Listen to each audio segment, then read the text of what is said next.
All right, so here are the answers to your review assignment for the test coming up tomorrow. First question says determine the inverse of the function. As soon as we see the word inverse, we know that we want to go through and switch the x and the y value. So if we switch the x and the y value here, we're going to wind up getting x equals 3 to the y minus 2. If we add 2 to both sides, we get x plus 2 equals 3 to the y. And now we have a couple options. The one I would choose here is just to rewrite this as a logarithm. One of the things that we know from class is that a to the b equals c is the same thing as b equals log base a of c. So if I rewrite this logarithm using that rule, I know that the exponent is y. It's a log with a base of 3 of the expression x plus 2.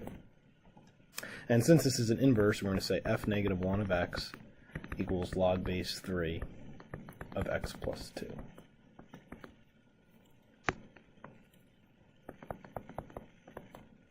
The second part of this question says to state why f of x has an inverse function. The reason why we know it has an inverse function is because f of x is 1 to 1. If I graph that on a calculator or I sketch it, it's going to pass the horizontal line test, which proves 1 to 1. Number 2 says determine the equation of a logarithm where the domain is greater than 0. As soon as I see this, I know I have a generic logarithm that does not have any shifts left or right, which tells us that I have the equation y equals log base b of x. Since it says it passes through this point 8, 3, I know I can plug in 3 for y and 8 for x. Now I can give you this point, I can give you a different point on the same graph, I can even give you a point on the inverse and have you switch the x and y values before you plug it in. So there's a lot of different ways I could ask a question like this. If I then rewrite that, again using the rule that we said before, this would become b to the third power equals 8. Then we can either take the cube root of both sides or know that 2 cubed is 8. So I know b is equal to 2.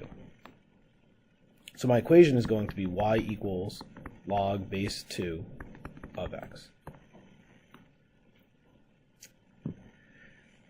Number 3 says to solve the equation for all values. As soon as we see solve, we know that we want to rewrite this as an exponent. So I'm going to rewrite this as x minus 3 to the second power equals x minus 1. X minus 3 squared is x minus 3 times itself. So if I do x minus 3 times itself, I have x squared, negative 3x, and 9. So I have x squared minus 6x plus 9 equals x minus 1. I see this is quadratic, so I want to try and make this equal to 0. So I'm going to move the x and the negative 1 to the other side, giving me x squared minus 7x plus 10 equals 0. If I solve this, I have x minus 5, x minus 2, so I have x equals 5, and x equals 2. Now this is a good example because both of these answers come out to be positive, but one of them actually does get rejected. All right, so don't think it's always just the negatives that get rejected. So if I take the x and I plug it back in, so if I plug in 5, I'm going to get positive numbers in both places that I plugged it in, which is good. So that means 5 is an answer. If I plug in 2, down here, this would give me... In the building, anybody has a Toyota RAV4? So for this question, if I plug in 2, I wind up having 2 minus 3, which is negative 1. I can't have a logarithm with a base of a negative 1, so this positive 2 gets rejected. For number 4, it tells us that we have this jellyfish in an aquarium, and the thing here that is striking to me is it says it's tripling every 4 days. Since it's tripling every 4 days, I know my equation is going to be 20 jellyfish. Tripling is going to be a base of 3, and it's going to become the number of days over over 4. And this is going to be equal to whatever the ending amount of jellyfish are.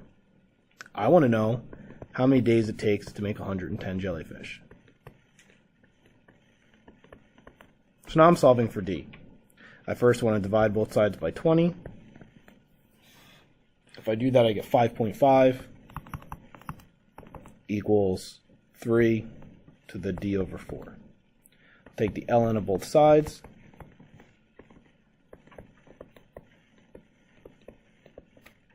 And then by taking the ln, I know that I can put that in front. So I have the ln of 5.5 equals d over 4 times the ln of 3. Now here I could do this in 2 steps or 1. I want to multiply both sides by 4 and divide both sides by the ln of 3. If I do all of that, I'm going to get a d value of 6.2. So 6.2 days it would take for the jellyfish to reach that amount.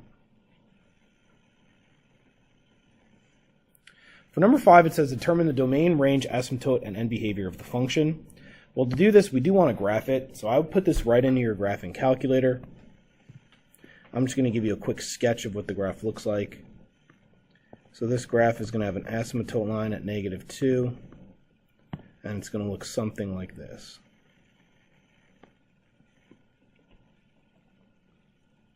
It's going to intersect the x-axis at -3. So the domain of this function is going to be from -2 to infinity. It doesn't actually touch -2, and notice it keeps going on forever to the right. The range of all logarithms is -infinity to positive infinity. Nobody should get that wrong. The asymptote line is x equals -2. It's a vertical line, so it's going to be x equals. The last part's the end behavior, and this is the part that can be a little bit tricky. So the end behavior, x is approaching 2 different things. If I move from left to right, my x's are approaching infinity. If I move from right to left, my x's are approaching -2. They're never going to pass -2, so I don't want to put -infinity there. As my x's move to the left, the y values are getting smaller, so this is going to go to -infinity. As the x's increase, the y values are increasing, so that's going to go to positive infinity.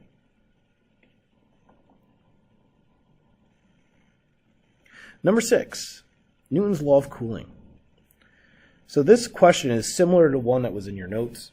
It says that the soup is going to have an initial temperature of 160, that's T sub 0, and it's going to tell us that it's in a 70-degree room, so that's T of A, and it says 8 minutes, that's time, and the soup was 120 degrees, that's time after the 8 minutes, so that's T of T.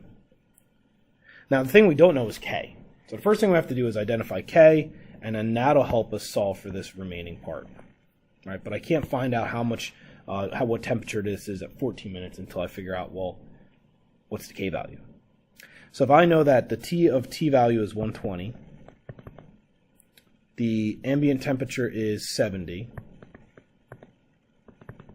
and the initial temperature is 120 minus 70 e to the -k times 8. So now if we do some solving, some moving around, I can kind of simplify a little bit. So I have 120 equals 70 plus 120 minus 70, which is going to be,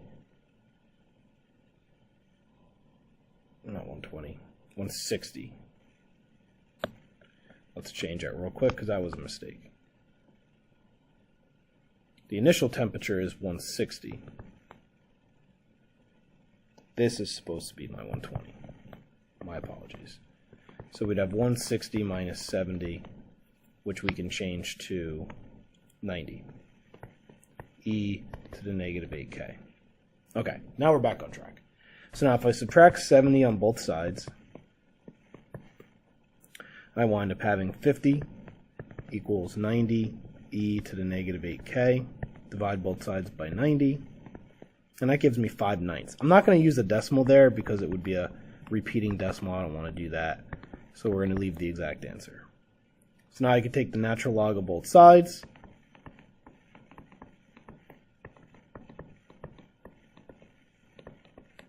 That allows me to put the -8k in front.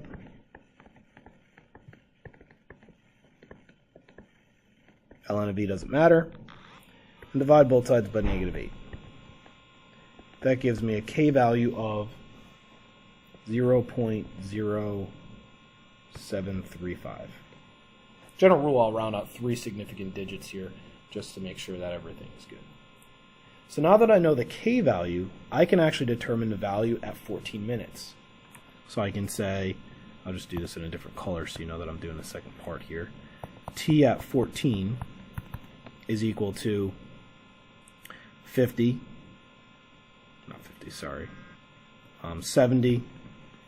plus 90 e to the negative 0.0735 times 14.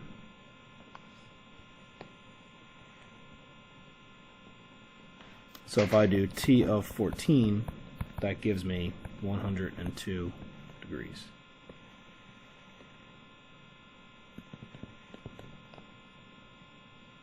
The last part asks for what's the percent rate of change. So we know anytime we see that with one of these questions, we're going to evaluate what is e to that decimal. So it's e to the negative 0.0735, which gives me an answer of 0.9291. Now just visualize that being inside of your exponential function. That's not your percentage. That's how far you are from 1 is your percentage. So now if I take 1.0 and subtract 0.9291, I get 0.0708, which is roughly 7.1%. Hopefully this helps. Have a good night.